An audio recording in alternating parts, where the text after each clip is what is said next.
7월 30일 말씀으로 여는 하루. 오늘 본문은 이사야 14장 24절부터 32절까지 말씀입니다. 사랑하고 축복합니다. 7월 30일 말씀 묵상을 나누고자 합니다. 수요일 어떻게 잘 보내셨습니까? 저는 이제 예배 마치고 돌아와서 조금 요한이와 함께 있다가 이제 다시 말씀 묵상을 나누고 있는 가운데 있습니다. 벌써 12시 45분이군요. 이렇게 저렇게 좀 시간을 보내다가 이제 묵상을 나누고 있는 가운데 있습니다. 특별히 오늘 말씀은 바벨론에 이어서 이제 아수르와 블레셋에 대해서 심판에 대한 이야기들을 하게 되어집니다. 그 가운데 중요한 것은 이 역사의 주인이 누구인가에 대한 것에 대해서 바로 하나님께서 자신이 역사의 주인인 것을 말씀하면서 그분의 뜻을 나타내는 것들을 볼 수 있습니다. 첫 번째 우리가 함께 보고자 하는 것은 바로 24절 말씀입니다. 만군의 여호와께서 맹세하여 이르시되 내가 생각한 것이 반드시 되며 또 내가 경영한 것이 반드시 이루리라. 다시 말하면 하나님의 생각은 반드시 실현되고 결정하신 것도 반드시 그대로 이루어지게 될 것을 말씀하고 있는 것이죠. 마치 인류 역사가 제국의 각축적인것 같은 느낌이 들지만 사실 이 모든 것 가운데 하나님의 계획 가운데 실현되어진 것들을 바라볼 수 있습니다. 우리가 바라볼 것은 무엇입니까? 세상 권력이 아니라 바로 하나님께서 만드시고 하나님께서 이루시고자 하는 것들을 바라보며 하나님만을 의지하며 나가셔야 된다는 것이죠.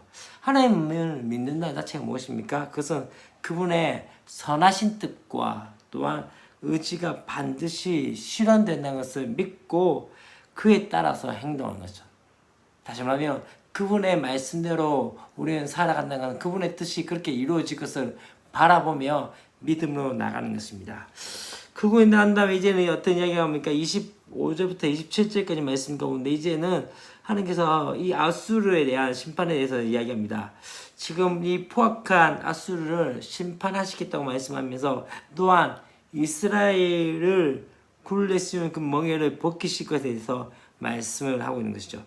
의인을 구원하시고 악인을 심판하심으로 이제는 정의와 공의를 실현하는 것이 바로 주님의 뜻입니다. 때때로 사탄은 하나님의 뜻을 회방하며 대적하지만 중요한 건 무엇입니까? 반드시 하나님의 뜻은 이루어지게 되어진다는 것을 우리가 바라봐야 합니다. 지금 내가 실천하는 일들이 바로 하나님의 뜻 안에 있다면 어떻게 되어집니까? 대적을 두려워하지 말고 반드시 이루어질 것들을 바라보며 나가야 하는 거죠. 이제는 26절부터 28절부터 32절까지 말씀 가운데 이제 어떤 이야기가 나옵니까? 바로 이제 블레셋에 대한 것을 이야기합니다. 유다에게 누구와 블레셋과 동맹하지 말라고 말씀하는 것이죠.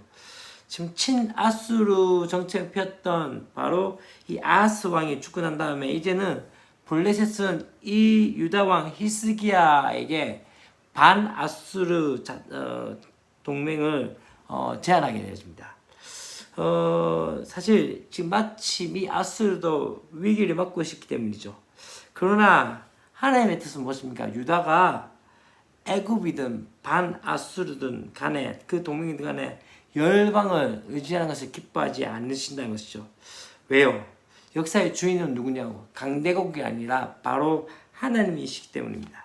그렇기 때문에 분명한 것은 그분은 아수르뿐만 아니라 블레셋도 심판하게 되어질 것이라고 말씀하고 있는 것이죠. 상황이 유리하기 때문에 그것을 바라보며 그렇게 동맹을 맺는 것이 아니라 먼저 말씀을 따라가며 또한 하나님의 백성으로 살아가는 것들이 바로 우리의 모습이 되어야 합니다. 그러면서 이제 31절과 32절 말씀에서 이제 그렇게 합니다. 성문이여 슬피 울지어다 성읍이여 부르짖을지어다 너 블레셋이여 다 소멸되리로다. 대저 연기가 북방에서 오는데 그 대열에서 벗어난 자가 없느니라 하면서 이제 32절 말씀에 그 나라 사신들에게 어떻게 대답하겠냐? 여호와께서 시온을 세우셨으니 그의 백성의 공고한 자들이 그 안에서 피난하리라 할 것이라. 하나님께서 지금 어떻게 해요? 바로 이 시온을 어떻게 하신다고요? 피난처로 만드신다는 거죠. 시온을 세우신 주님만이 이 시온의 피난처에 블레셋의 그 거절이 힘든 제안에 대해서 이제는 어떻게 합니까?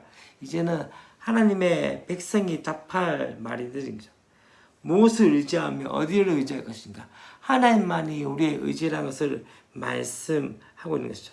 환난 때에 진짜 내가 선택한 것이 믿음입니다. 지금 이 상황들 가운데 어쩌면은 지금 아하스가 죽고 히스기야 왕이 되어지고 난 다음에 이 블레셋이 반아수르 정책에 대해서 동맹을 이야기하면서 압박을 가할 때 진짜 이 히스기야가 선택하는 것이 믿음의 모습이에요. 우리 또한 그렇습니다. 평안할 때 어쩌면 우리의 선택이 그렇게 믿음의 선택은 아닌 것 같습니다.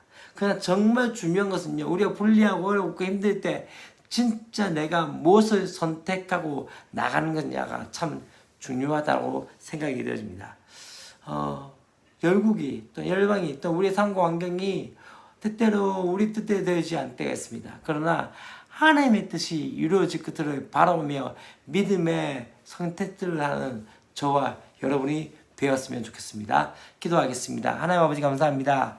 오늘도 우리가 다시 한번 하나님의 말씀을 바라보며 역사의 주권자가 누군지에 대해서 다시 한번 깨닫게 하여 주시니 감사드립니다. 하나님, 때때로 열국들이 이 상황과 환경을 지배하는 것 같고 우리의 상황과 환경들이 우리를 지배하는 것 같지만 진짜 중요한 것은 열방과 열국과 역사의 주권자가 바로 하나님이신 것을 깨닫게 하여 주시사 우리의 삶 가운데 다시 한번 어렵고 힘들 때 하나님을 의지하며 바라보며 신뢰하며 하나님을 선택할 수 있는 믿음을 갖게 하여 주시옵소서. 주 예수 그리스도의 이름으로 기도합니다. 아멘.